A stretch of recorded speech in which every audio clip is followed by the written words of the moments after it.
Hello, John. Thanks for coming on the podcast today. Yeah, thank you for having me on. I appreciate it. Yeah, it's a pleasure. I'm excited to talk to you today. You know, you're what we might call a modern day shaman, right? Who has been a practicing shaman healer for a number of years. And, you know, there's a lot to get into there in terms of the shamanic journeying, the healing process, the sort of worldview within, you know, your particular shamanic tradition, and everything that sort of goes along there. So I'm looking forward to it. Yeah, me too. So I'd like to start today with just a little bit about you. You know, how did you sort of get into this world, given that it's not really, you know, part of most of, you know, Western culture? Yeah. Totally, and I don't belong to any sort of indigenous group, and so I come from a decidedly European background, Western world background, and it is not a typical thing. And I spent 25 years in technology, so also not a very typical place to wind up. But like a lot of people who are drawn to shamanism, I was drawn as a result of a health crisis that happened to me in my early 40s. And I just turned 50, so that was a while ago. And I was doing everything I could to heal from this crisis. I was seeing doctors. I was taking supplements. I was, taking care of my health, exercising. Meditation was a big part of that. I've been a meditator my whole life. And interestingly, one day while I was meditating, and this has never happened to me before or since, I heard this very loud male voice that sounded like it was coming from outside of my head saying, "You need to go learn shamanism." And I had no idea. I didn't know really what shamanism was. I'd heard the word shaman. I've heard shamanism, but didn't know what it entailed. Had no idea. I live in the state of Maine in the U.S. and I don't live in Peru or Mongolia. So how's that going to work? As it turns out, there's a really healthy shamanic community here and some really fantastic teachers. And so I started, I don't know if I begged or bribed my way into an apprenticeship, but I got into an apprenticeship and had no intention of ever working with other people, just working on myself, and have spent a lot of time training. I think all in all about 7 years, and which includes a couple years of teacher training because I teach as well. And it became my home, really. Shamanism is really where when you embrace the shamanic path, it sort of becomes a part of you more than something you do. It really is something you are. The training, the practice transforms you. And it's a path that I love. I absolutely love just about everything about it. So, So what is it about it that, you know, you feel so connected to? So I have a little bit of issues with authority. So it is a form of spirituality that there's no hierarchy, there's no authority, there's no holy book, there's no dogma. It's completely practical. I mean, maybe not completely. There are things you can do that are frivolous as well, but its intention is to be very practical. Its intention is to heal or to get information. In indigenous cultures, it might be where and when do we hunt, or when do we plant crops, or any of those things that really help the community at large in the ways that they need help. And so from that respect, it's very practical. Mm-hmm. But I'm a lifelong learner, and the topic of shamanism is so broad, and so you can go very broad and you can go very deep. And so I feel like I will never stop learning about shamanism in my entire life, and I will never exhaust everything there is to know about it. And that's exciting to me. I love that. So what was it about the sort of shamanic tradition that really stood out to you in the sense of how it differs from an ordinary view of the world, let's say? So So the shamanic tradition really is a path of direct revelation, meaning, anyone who trains in shamanism, anybody who learns how to journey, really you are getting your own answers for everything. You're becoming more and more self-reliant. So with clients or students, I am never trying to create a dependent relationship. It's not, I tell people up front, I am a guide, not a guru. Like, you don't come to me for answers. You come to me to, like, hey, maybe go look over here. But I'm not going to interpret your omens for you, or I'm not going to interpret your dreams for you. Well, I mean, they do with clients, but with students, I'm not going to interpret your journeys for you, because you have to, it's sort of like, you got to learn how to walk, but then once you do, I'm going to try to steer you away from danger, but really I'm going to get you to running as quickly as possible. Mm-hmm. So in terms of the sort of like basic, what we might call philosophical underpinnings of shamanism, right? Could you explain a little bit about, what's the shamanic view of our place in the world, from varying angles? But yeah, I mean, do you know what I mean by that question? I believe so, and I think I can speak to that. So the shamanic worldview is animistic, first of all, and of course it differs depending upon which culture you come from. But we, in general, in shamanism, we see the world as full of spirit, but we see not just spirit in what we would traditionally think of as living beings, as animals. We see spirit in trees. We see it in rivers and rocks and mountains and everywhere we look. And so our place in that really is that we're no different. We are completely interconnected with everything there is, and everybody is connected with everybody else and everything there is. And really, it's about being in relationship. How do I get into better relationship with nature? How do I get into better relationship with my community, with myself, and with spirit? And so relationship really is the cornerstone of any sort of shamanic work. Mm-hmm. And so, from that is the sort of, I don't know if it's an underlying assumption or presupposition that, in general, many humans have been disconnected from a lot of that. Is that a fair thing to say? Yeah, I mean, I say that from personal experience. I think the number one reason why clients come to me, and I'll say, what is it that brought you to seek me out to have a session with me or just to talk? And the number one thing I'm hearing from people is, I just feel really disconnected. I feel disconnected from my spouse or myself or from spirit or from the world in general. And part of that is trauma. The world, trauma causes dissociation for one. So that's a disconnection from the self. Mm-hmm. And shamanism is really good with trauma. The shamanic view of trauma is very similar to the modern psychological view of trauma, that it's a fracturing of the self. And that leads a lot of people to feel disconnected. And there's a lot of trauma out there. Even, when people haven't been to war or haven't been through violence, there's even, secondhand trauma from experiencing the things in the world that can happen. And so, it is, I sort of say that trauma is kind of a silent pandemic, right? It's everywhere. It's in most people. But we mostly don't know about it, and we mostly don't talk about it. Yeah. And I think that there's a good distinction that someone made between, they call it big T trauma and small T trauma. Right. Where typically we think of trauma as big T, or capital T trauma, of these like intense adverse experiences that happen, once off or perhaps repetitively, as opposed to the small T traumas, which are like everyday challenges and things that kind of grow and cause, problems later on. And and it certainly very, affects people greatly. And so, you spoke about the sort of the fracturing of the self, right, as both a psychological and a shamanic view.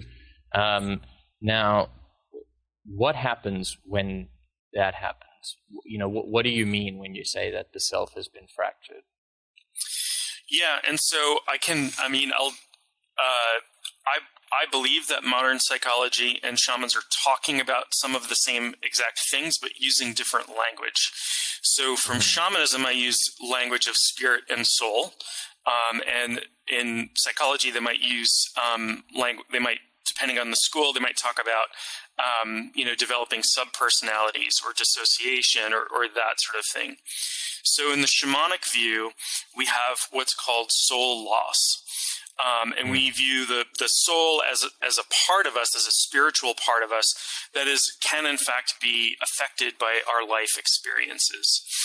And the story that I'll use to describe this is sort of like trauma is anything that causes shock to your system, right? So you talked about the little t everyday traumas, right? And I think about just driving, right? Just driving around and almost getting into a car accident, and it scares the heck out of you. And your heart's beating. Well, it's a small trauma. Yeah. And what can happen from a shamanic perspective is that a part of you leaps away to safety. Like, I don't want to experience, this is so horrible, I don't want to experience this. That's where the shock comes in. Now, with a lot of small t trauma, a lot of these minor traumas, frequently that part will just come back. We'll just kind of pull ourselves together and get through it.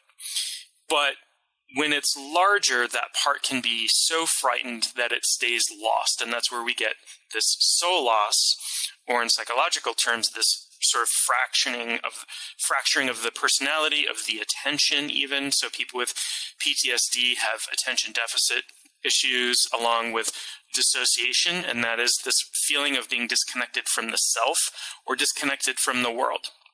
And those are the symptoms that we see with trauma. But in shamanism, we explain it a little differently than they do in modern psychology. But I honestly think it's a case of people using different language to describe the same process. Yeah, I mean, that would make sense, right? It's terminological differences. We're all sort of made up in similar ways, and how we describe it is subject to interpretation and terminological differences. And so, so the process of healing trauma is very complicated, obviously. And as far as I'm aware, there doesn't appear to be a one-size-fits-all solution for everyone, which is unfortunate, but that's how it is, right? And so when we have these parts of ourselves that are disconnected, right? So the soul loss, or the, sort of a psychological disconnect, and it sort of gets stored in the unconscious, or however you want to sort of phrase it psychologically. There's a good literature in psychology on how that affects your conscious mind in sort of subtle ways, and you don't even necessarily know that it's happening while it's happening, right? And it leads to all sorts of things like avoidance and anxiety and depression and a whole lot of fun things. And so, there's a complex psychological process of, reintegration and exploration in order to sort of facilitate healing. What's the shamanic version of that? Right. So, the process in shamanism is called soul retrieval, and it's a ritual or ceremony that we do to heal that fractured part. And it is about bringing that part back and reintroducing it to the person. But then there's usually a period of 5 to 6 weeks, and there might be work that the person has to do to help reintegrate that part. And there might be more parts missing that have to be healed over time. Certainly, people with complex PTSD, for example, might have a lot of traumatic events stacked over time to heal. And so that process is really working with the person. This ceremony, soul retrieval, exists all over the world in indigenous cultures. In some tribal cultures, they would, immediately, if you experienced a trauma, bring you back and then surround you with loved ones and do this ceremony with you. in order to try to take care of soul loss kind of before it happens and before you realize, 20 or 40 years down the road that you've been dealing with trauma. We don't do that. We don't do that in Western culture. We don't have, for one, we're not a tribal society that we all live, in village kind of situations where that is the case. And we don't have medicine people in general around us. So we have to seek out shamanic people and have sessions with them, which is, a modern adaptation. It's the way that I work with people. People, seek me out and we schedule sessions. But in an indigenous culture, you would just be, hustled into the shaman's tent or hut or wherever they were living. And you would be surrounded by people in the tribe who loved you, and it's almost like a welcome home ceremony to help reintegrate that part. And integration happens much quicker in those circumstances because the part hasn't been lost for very long. But you're also getting this social support that is, I think, really missing as well in something I always ask clients about. What's your social support structure like? Because that is a really, really important thing in any kind of healing, in my opinion.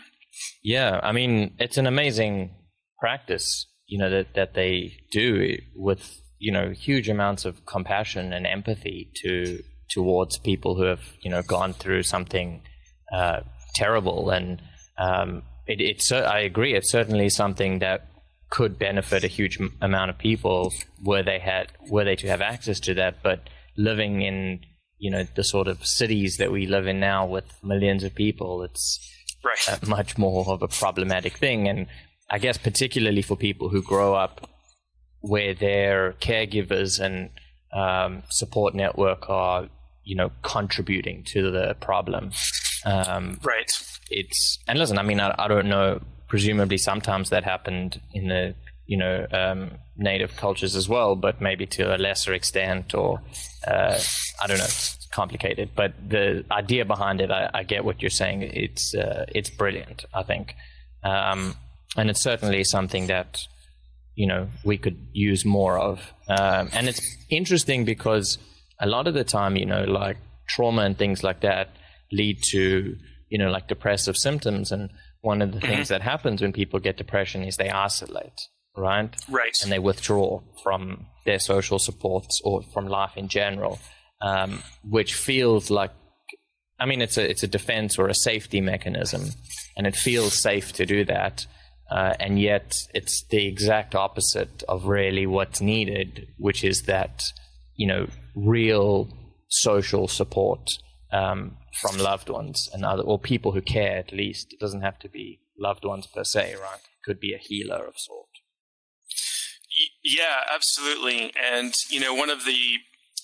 it is an interesting thing to me that one of the symptoms of depression is that isolation. And, one sort of theory about that is that it is what we call sick behavior, right? So when we get the flu, for example, our instinct is to isolate and, not be very active. And so besides the physical symptoms of flu, a lot of those things that we do, even some of the physical symptoms they're identical to what happens in depression.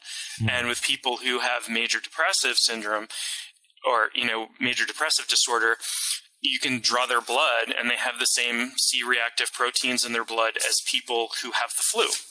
So this mind-body spirit connection is incredibly important. Yeah. And and you're absolutely right. In the shamanic view, that extends beyond the individual it extends to the family group. It extends to the tribal group or whatever groups you happen to belong to. And yeah, it's having you're right in the way that you describe it, that having that genuine, compassionate support, that's the important aspect.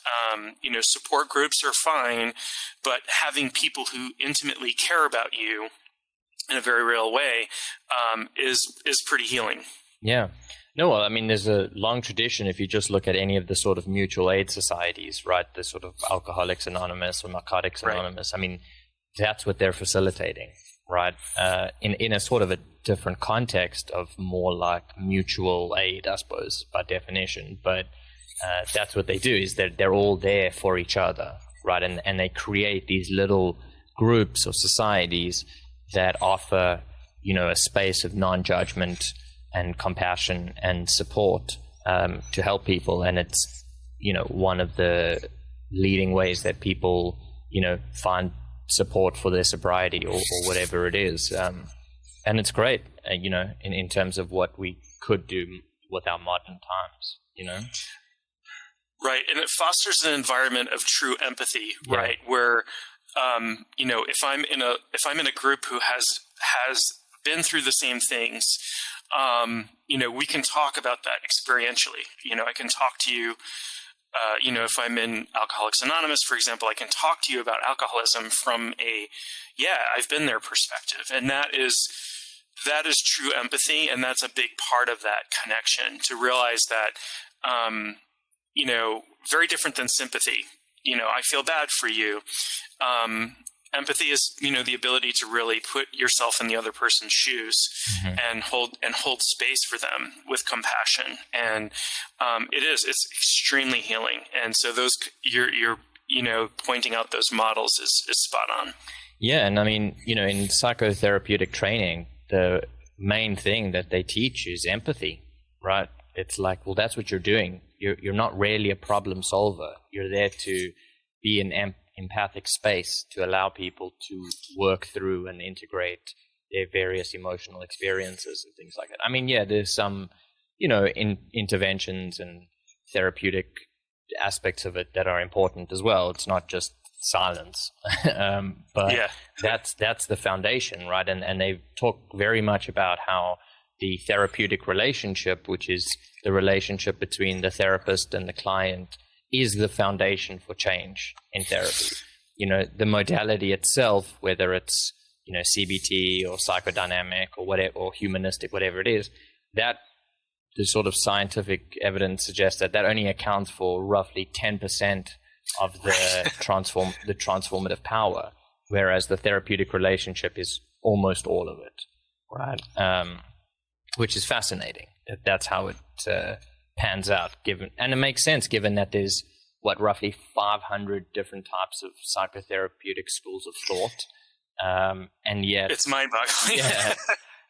And yet they all are working on the same thing with people, right? Or similar, at least, same in kind. But before I move on, I wanted to touch on this idea of I was reading up about shamanism and stuff, and you mentioned this idea of empathy coming from a place of lived experience, right? And there's this term called wound resonance that you've used before. And I think it's a very insightful way of explaining, how that comes about, where I've lived through it. So I know at least the kind of thing you're living through, though not your exact experience of it. It's sufficiently close that you can tell that, I know really where you're coming from. I'm not just imagining it. And it's a hugely, impactful thing. What's your sense of that? Yeah, I mean, it's not a term that I coined. I stole it from somebody, but wound resonance, in my experience, is very real. And my background, I have a traumatic childhood background, and I spent a lot of my time in shamanism working on that, and have been able to live symptom free for quite a long time. And I think I can connect with people on a very deep level who have similar experiences. And in the beginning of my practice, when I first started seeing clients, I wasn't even really advertising that I specialized in trauma or anything like that. But for the first couple of years of my practice, 100% of my clients came to me with trauma. That's just how it worked.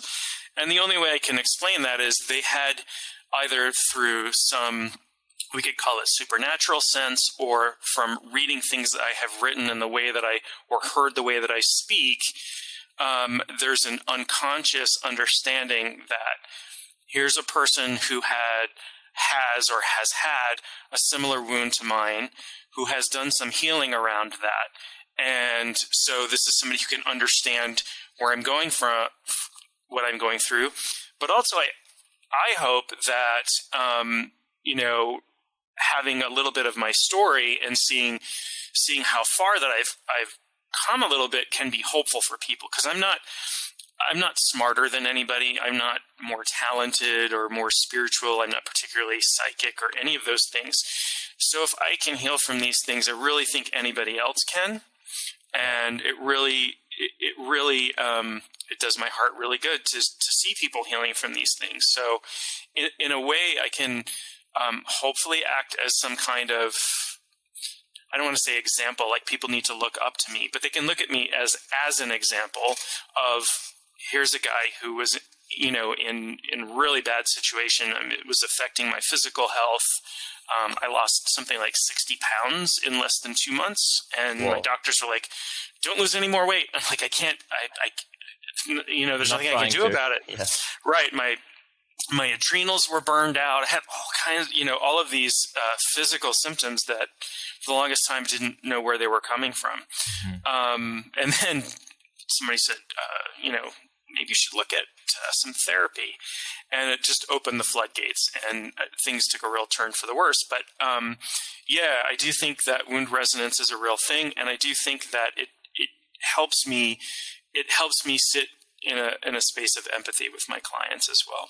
Yeah, and it makes sense, right? That people are drawn to people who have gone through similar things that have come out the other side, right? Because we're very, as social creatures, we like to mimic things. And there's very much this prevalence of an idea that, okay, well, if he can do it, maybe I can do it too, right?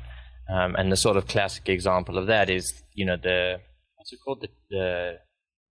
Who was the guy who ran a mile in like under 10 seconds? Oh, in under 4 minutes. In under 4 minutes, yeah. Yeah, I don't remember his name, but like once he did it, everyone. Nobody had done it, and there were even articles saying it's impossible. It's physically impossible for human beings to run faster than a 4-minute mile. And then as soon as one person did it, everybody was like doing it. High school students started doing it, right? Right. And it was just that sense of belief of like, oh, it is possible, right? So I'm actually going to try for it.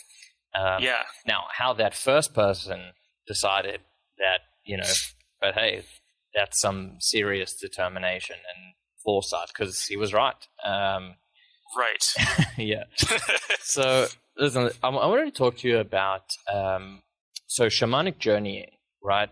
Mm-hmm. And the experience of that. So maybe, could you give a little bit of an explanation of what that is when you talk about shamanic journeying? Yeah, absolutely.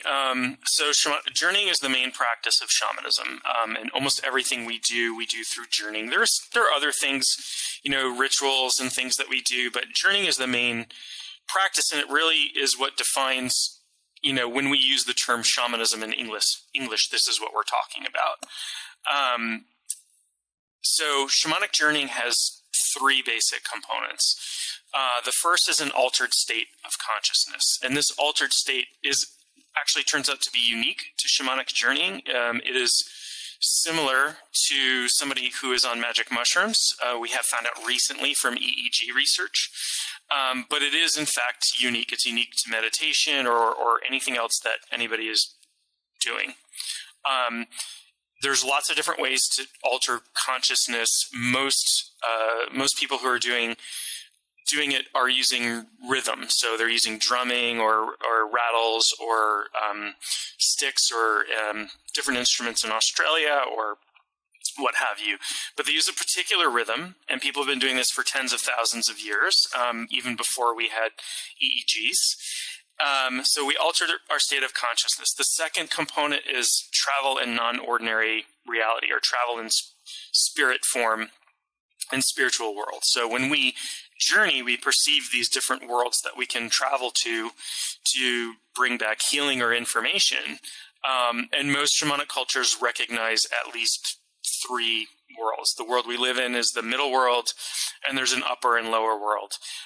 And I do come from a Judeo-Christian background, so the upper world is not heaven and the lower world is not hell. These are different. They're conceptually different, completely different things.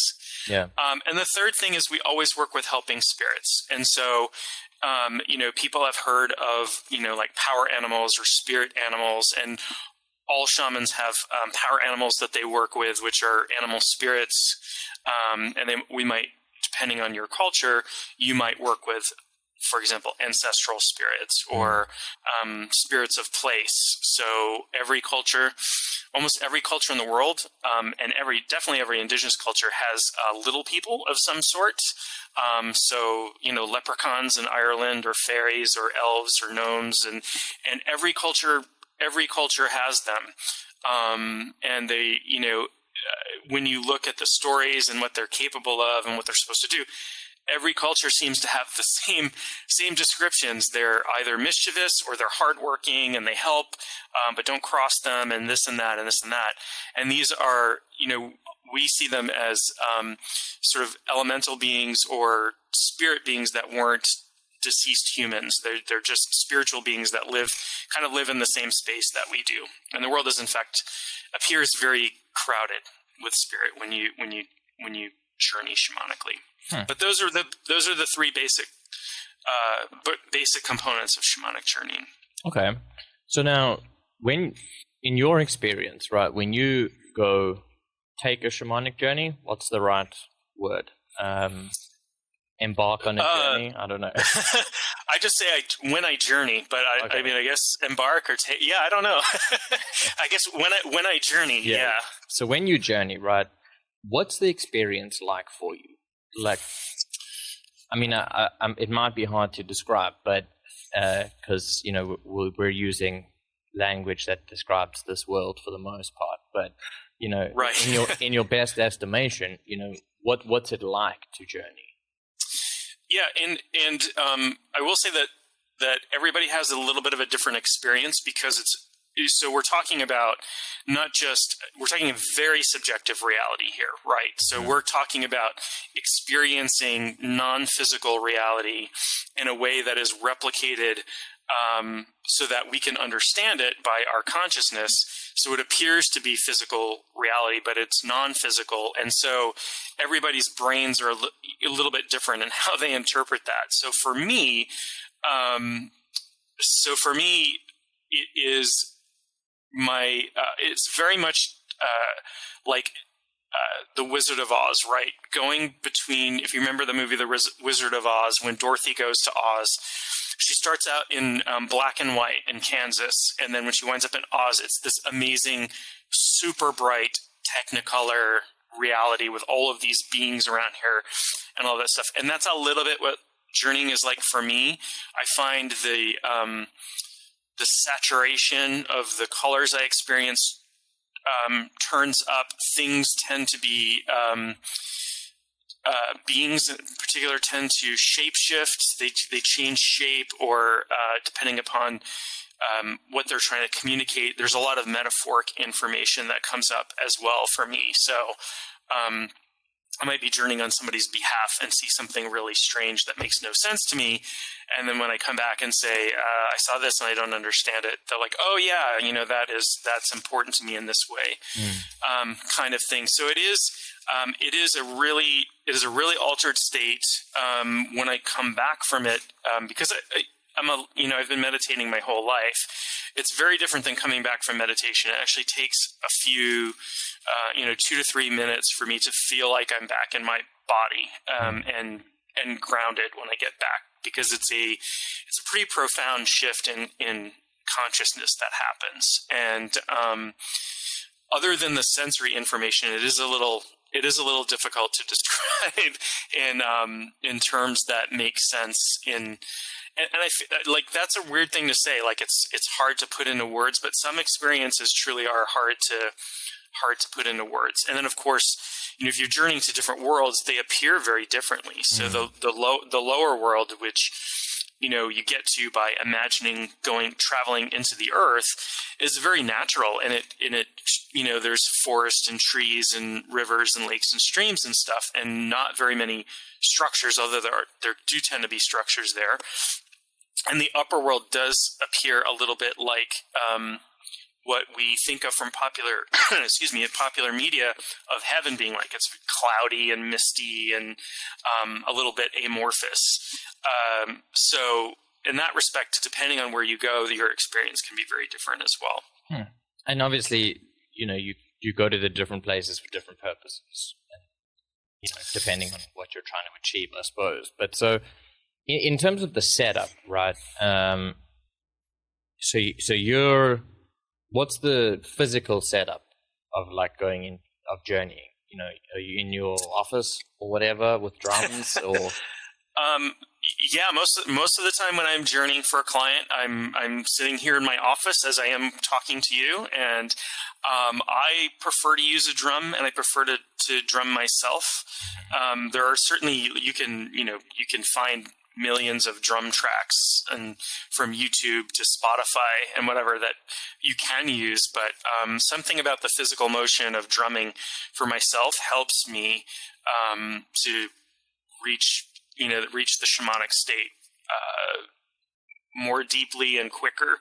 So I will sit and drum. In some shamanic cultures, they don't sit. You'll see, particularly if you look at Mongolian, well, sometimes they do, but if you look at Mongolian shamans, and you can find video on YouTube and things, they dance. So they get up and they're playing their drum and they're dancing. They're in an alternate reality, but they're dancing through it. So in physical reality, they're dancing, but they're dancing through their journey as well. And dance is another way to induce trance. There are cultures in Africa that dance for a couple days in a row, without stop, in order to induce some pretty profound altered states. Yeah, I mean, tribal dancing has been around since, I don't know, tribes began, let's say. Right. Okay, so in terms of, let's say, your experience, right? So you're sitting in your office, you're on the phone with a client, or they're in the room with you, right? And then you decide, okay, I'm going to start my journey.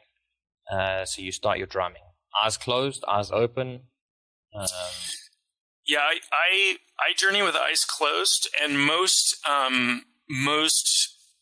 shamanic practitioners, shamanic healers will either journey with eyes closed, or there is this other. There's sort of an apparatus that some people wear called an eye curtain.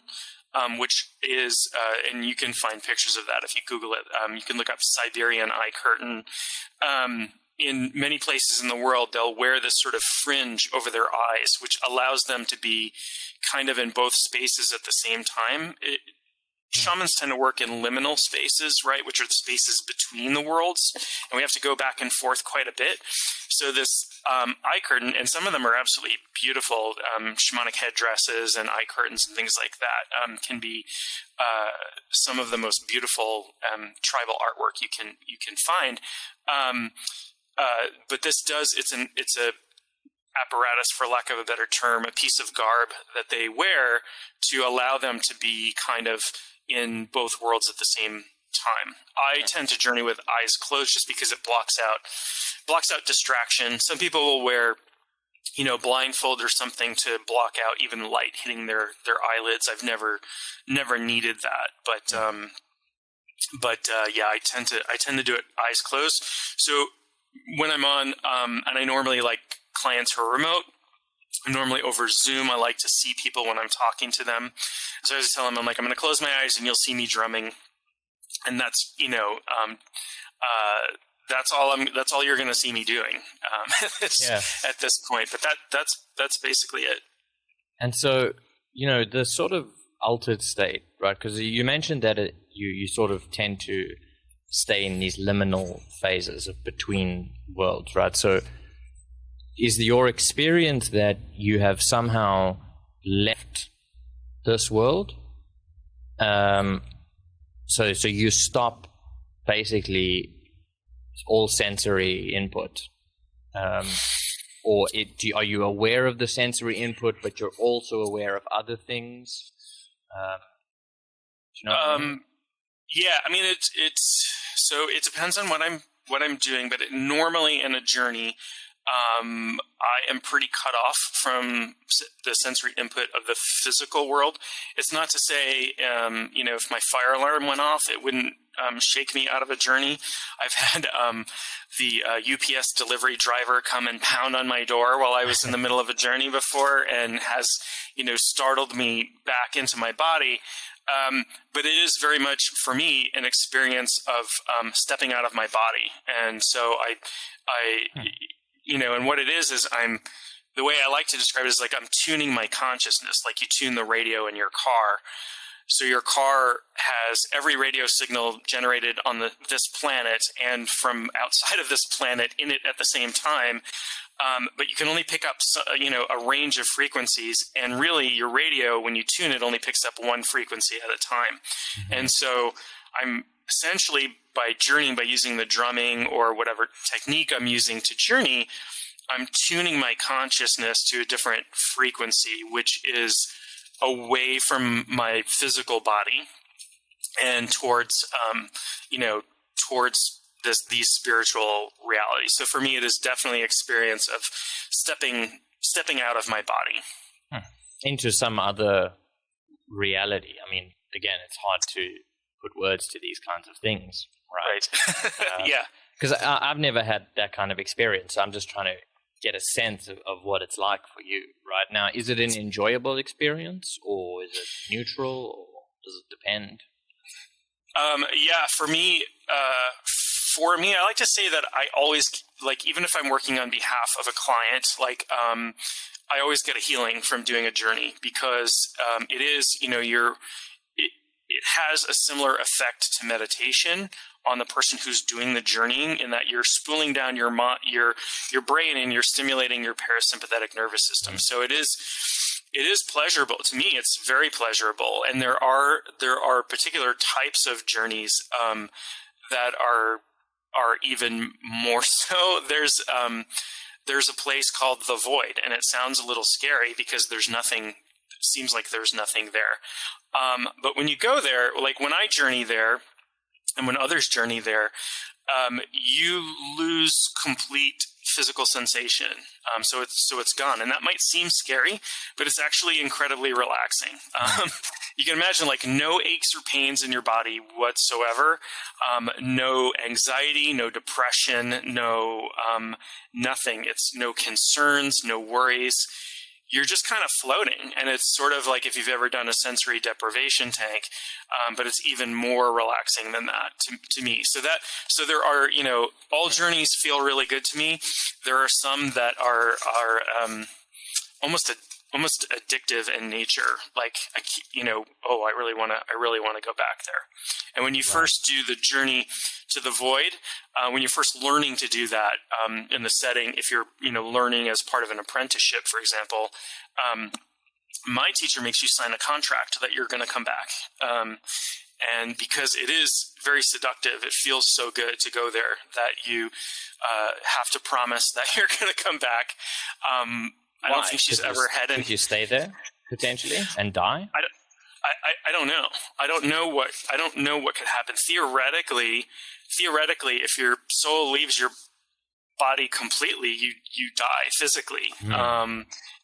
Or you could, one of the risks of not coming back from a journey properly, which is why it's important to have good instruction in how to journey, is potentially you can create soul loss, because you can leave parts of yourself behind. And over time, it's the same effect as trauma. You can wind up with depression or dissociative symptoms, that sort of thing. So I would say that's probably the biggest risk. I've never heard of anybody dying from a journey, but I suppose, in an infinite and expanding universe, anything is possible. Yeah. I mean, it certainly sounds like it could be a thing, Yeah. And there's lots of evidence of, animals who think they're about to die that actually just die before anything has actually killed them, right? Which is a very strange phenomenon, but nevertheless indicative of like some sort of, automatic shutdown method that we have going for us that is risky to toy with, let's say. Right. And you hear about Buddhist monks, for example, in Tibet and Nepal, who die consciously, right? They just decide, it's my time, and they sit down and they meditate, and they just pass away in the meditative state. And I don't know what the process is that they go through, but, it does appear that you can, you can have some choice over how you depart. Mad. I'm thinking of the monks who are just like, it's time. I mean, it's a weird like form of some sort of suicide, but it's not really because or maybe it is, but because they're monks, we give it some sort of different level of respect. I don't know. It's complicated. Yeah, I don't think they view it in a different way than physical suicide, because you have to have reached a certain level of whatever the attainment is to be able to do that, a certain level of skill anyway, to be able to die consciously like that. And if you have, I guess it's assumed that, well, what's best, it's your time. And it isn't just, you're not just seeking a way out because you're depressed or because, you're suffering. This is your time, and you've got things to do in the next life. Right. It's not a way out of pain. It's right. Some sort of ascension, rather. Yeah. I suppose that's a fair enough distinction. I mean, I've never even heard of that before, so I'm going to definitely look into what that's about. It's a very interesting phenomenon, but yeah. Yeah. But so, okay, so back to the journey, because it's fascinating to me. Right now, does it ever go wrong, or are there like negative experiences that can be had during journey? So yeah, I mean, it's not 100%. It's not 100% safe. There are things that you can do that can cause problems, like not returning correctly from journeying can lead to soul loss. The middle world, which is the world we live in, is a little tricky because there are suffering spirits here. People might refer to them as ghosts or what have you, but there are stuck spirits, and they sometimes get attracted to spirits that are still living and can tag along as hitchhikers. And I've had my issues with that. My former wife kept saying, "Would you stop bringing people home with you when you come back from these retreats?" Because she would, I'd come back from something and she'd hear, footsteps in her hallway and see people at the foot of the bed and all of those paranormal things. Yes, I thought it was funny at the time. She did not, but. Yeah, no. So there are, there are. She did find it funny. Like, you're bringing ghosts back. Great, hilarious. Right, cut it out. Yeah. That's awesome. So to the point where, there's one of the people who sort of founded what we call core shamanism, which is used by a lot of modern practitioners, is a guy named Michael Harner, who is an anthropologist, who passed away a couple of years ago. But in his training, he told people not to do middle world journeys because he was so scared of what could happen. I don't find it that scary, and we live in the middle world, and so it's scary enough. Just like being cautious of when I go outside, not walking out into traffic. You just take similar precautions, and you make sure you're working with helping spirits and have protection in place, and the middle world is not that scary. There are things that, if you're not used to them, appear frightening. If you're not used to like non-human spirits and the way that they can sometimes appear, that might be frightening, because we have experience with movies and TV where these things are, demonic and scary and trying to eat your soul or whatever. But that has not been my experience with things. I've been doing this for quite a long time. Yeah. It's fairly safe, and there, I would say you would definitely want to learn, my ideal, is to learn from a qualified teacher, if you can, one-on-one or as part of a class, if you're interested in learning a journey. And you can learn the basics of journeying in like a weekend kind of thing. It's just, to become a practitioner takes a lot more time. There's a lot more to it, but you can learn, the basics of it. Yeah. And, you can learn the basics of journeying in about a weekend. And if you find, a good teacher's gonna help you stay safe and act like a guide, act like a local guide, and steer you away from where you can get your wallet stolen, or steer you away, tell you. I remember, and I've always lived in the U.S. I remember traveling to London on vacation, and like the instinct to look left when I was crossing the street, like almost did me in so many times. So, but when I was with other people who lived there, they're like, no, you got to look right when you cross the street. Traffic's coming from the other direction. Yeah. I was like, God, I've been doing this my whole life. It's hard to unlearn it. So having a local guide is really, really helpful in the beginning. And so my sense is what you're saying is that anyone can do it if you're willing to, right? I believe so. I think that especially current research shows that our brains seem to be wired for this shamanic state. Like we can produce this state in our brains. So there's an evolutionary history there, or we wouldn't have that. We wouldn't have the structures to be able to do that with our brain. There are some people who have challenges with it. There's kind of two groups of people who have challenges learning how to journey. One group of people are, it's pretty rare, but there are people who are aphantasic, which means they can't make pictures in their head. And so there are ways around that. There are ways of using other senses or using strict intention to journey. They just don't have the pictures. They don't have the visuals that some people get with journeying. And that turns out to not even be necessary, having strong visuals. The other sort of group of people are people who have really severe soul loss, might have to have healing done before the part of them that journeys might say, look, there's already a big part of me missing. If I jump away from the body, like there's going to be repercussions for that. There are going to be physical repercussions for that. And so there might sometimes has to be a healing that takes place before people can learn to journey. But I do believe that I believe that everybody can learn how to journey. Some people need to take a different approach than you would get, than other people. But I do think that everybody has the capacity.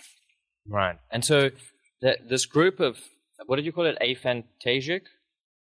Yeah. So it's a condition called aphantasia where people don't make pictures in their head, which seems interesting because, so it's a condition where the part of the brain, like the imagination, usually people are aphantasic, don't have visual dreams, and they can't visualize in their head. And it's a disconnection in the brain between the visual center and I believe the prefrontal cortex, so that they are actually making pictures. You wouldn't be able to recognize faces or say like what color your mailbox is if your visual cortex wasn't active.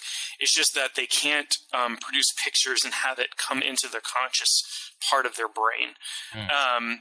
It's fairly rare, and most people who come to me and say, well, I can't make pictures or I don't visualize, actually aren't aphantasic. They just don't have really strong visuals, and so they can work on that and train that. People who are actually aphantasic, I'm not aware of any sort of thing they can do to get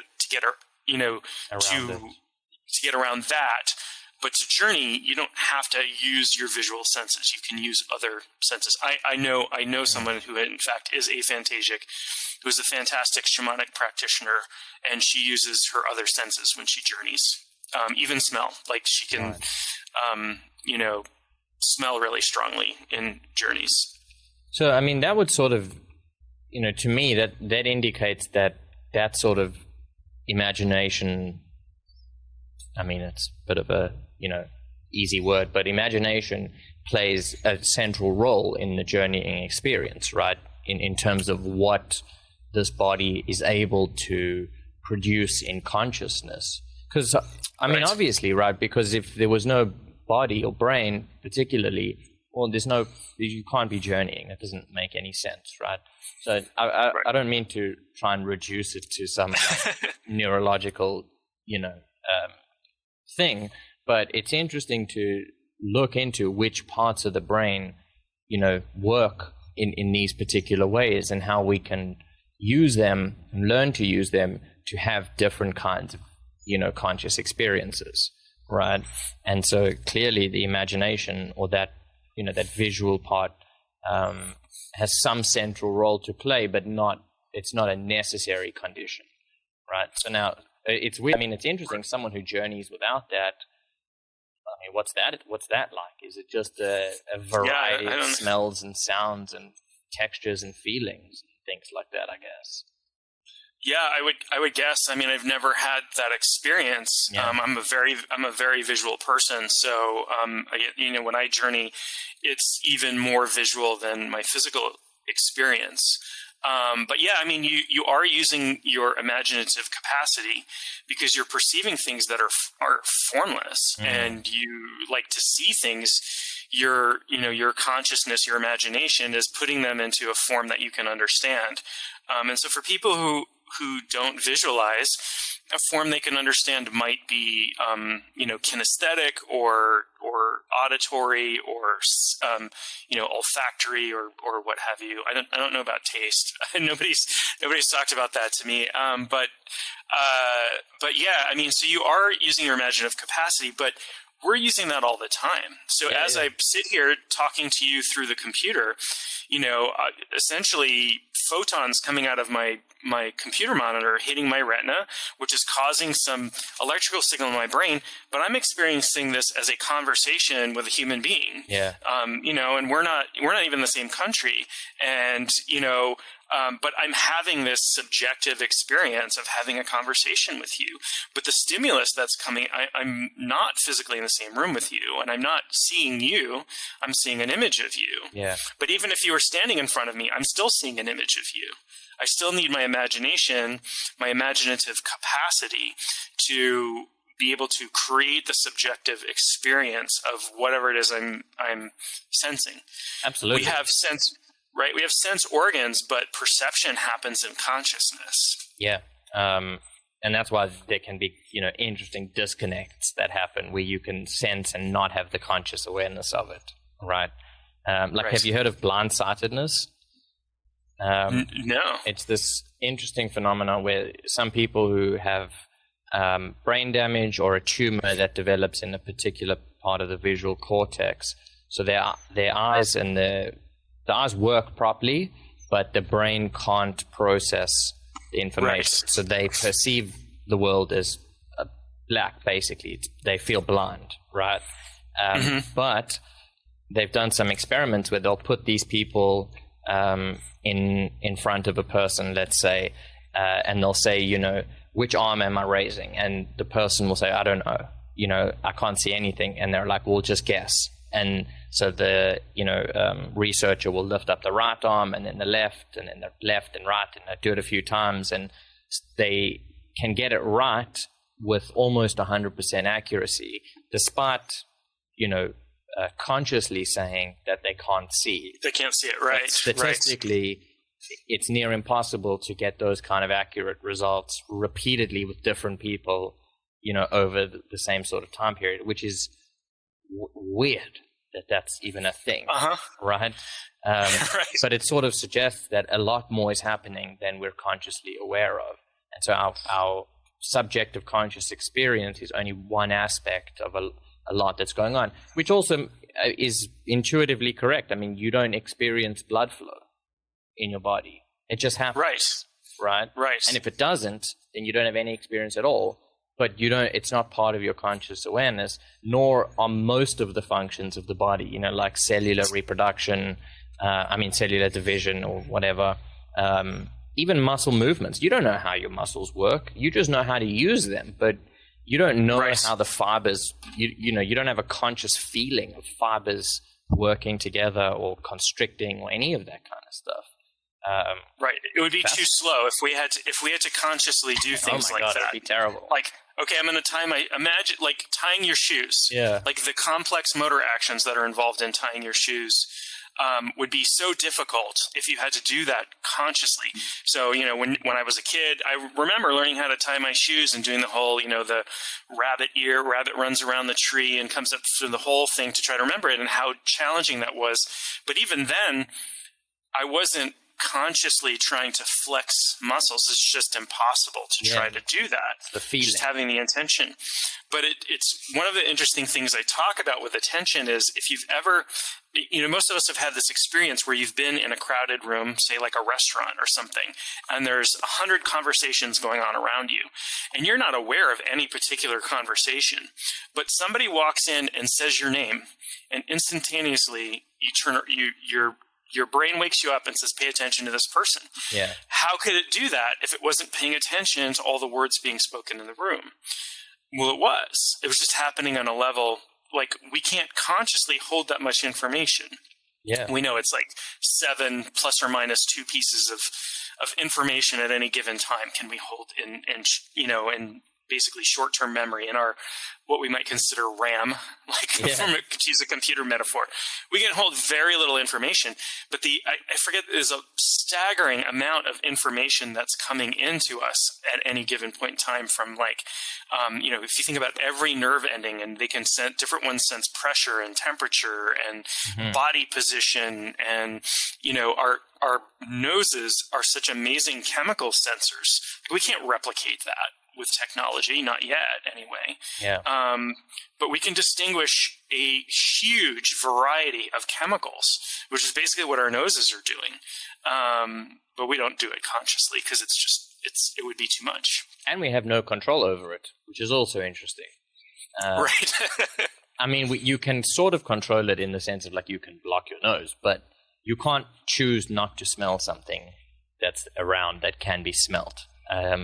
And likewise, you can't choose not to feel something that's, poking on your skin or whatever. But our ability to filter out most of the information obviously makes sense, right? Because otherwise we wouldn't be able to do anything ever. It would just be a flood of information that couldn't be processed. And just, luckily our brains weed out almost all of it, except for a tiny bit. But anyway, yeah. So yeah, listen, this has been a fabulous conversation, John. Thank you. You're welcome. You have a podcast. It's called Speaking Spirit for people to check out. What else? How can people find you, contact you? I have everything you can imagine because I come from a technology background, so I even have an app and a YouTube. I have an app and a YouTube channel and a podcast. You can go to my website, which is mainshaman.com. It's Maine, the state, MAINESHAMAN.com, and there's links to all of that and social media and my blog. And I produce a lot of content because I really love talking about this stuff. So if people are interested in my content or interested in getting in touch with me, they can check me out there. Amazing. Well, do it. I'll include all those links in the description, of course. Thank you again, and I look forward to speaking with you again soon. Yeah, thank you for having me on. All right, take care.